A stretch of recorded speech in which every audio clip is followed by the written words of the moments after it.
फूल चढ़ाने से बढ़कर है किसी मंदिर में कचरा पड़ा हो, पोछा लगाना, झाड़ू लगाना, कचरा सोरना और उसको उठाकर एक कोने में ले जाकर डस्टबिन में डालना।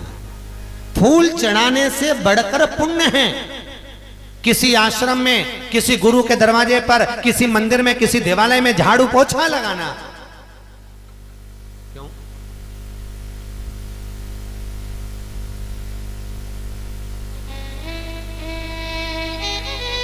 परम पूज्य 1008 संत शिरोमणि श्री राम सुखदास जी महाराज ने अपनी वाणी में कहा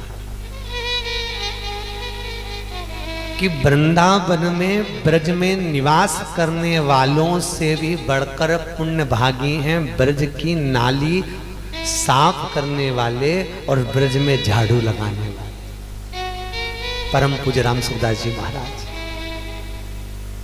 किसी तीर्थ में, किसी देवालय में, किसी धर्म की जगह पर, किसी सत्संग में, किसी कीर्तन में, किसी भजन में, किसी हमने सुबह सुबह देखा, यहाँ से तो आप लोग चले जाते हो ना, सुबह सुबह हमने देखा यहाँ ट्रस्टी लोग भी कुछ ना कुछ काम में लगे रहते हैं गीता वाटिका के। और कुछ लोग, हम सुबह जब प्रणाम करने निकलते हैं, सुबह के टाइम पर सेवा करते सी लाडले कल्लू की, और सब दूर हम प्रणाम करने निकलते हैं। हम यहाँ पर भी आते हैं प्रणाम करने के लिए, तो यहाँ पहुंचते हैं तो हमने देखते हैं कि कई सेवादार, सेवा करने वाले, कई गीता वाटिका के सेवक कहीं चादर सही कर रहे हैं, कहीं झाड़ू लगा रहे हैं, कहीं पोछा लगा रहे हैं, कहीं गादी को ठीक कर रहे हैं, कहीं किसी चीज को उठाकर वहां रख रहे हैं। हम देखकर हम वहीं से दंडवत कर चले जाते हैं कि हम इन पोथी को दंडवत करें, उससे पहले इन सेवादारों को दंडवत है जो इतनी सेवा दे रहा है, इन सेवा करने वाले। क्यों? राम सुखदास जी महाराज ने अपनी वाणी में वर्णन किया है, संत शिरोमणि ने, परम पूज्य संतों में संत शिरोमणि राम सुखदास जी महाराज कहते हैं, एक झाड़ू लगाने वाला, एक नाली साफ करने वाला बड़ा है जो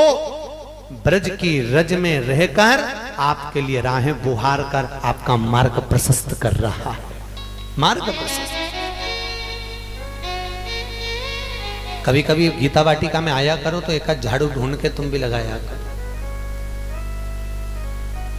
कभी कभी गीता वाटिका में आया करो, कहीं पानी पड़ा दिख गया, कहीं झाड़ू लगाने का मन करे, कहीं पोछा लगाने का मन करे, कोई गंदगी पड़ी है साफ करने का मन करिए। क्यों? भगवान की राह जिसने साफ कर दी उसकी राह अपने आप साफ हो गई। अब शबरी का चरित्र करा है, शबरी के दरवाजे पर शबरी रोज रंगोली डाल कर रखती थी, रोज बुआरी लगा कर रखती थी, रोज शबरी किसी ना किसी रूप में भगवान को पाने का प्रयास करती थी। भगवान आएंगे और भगवान आए।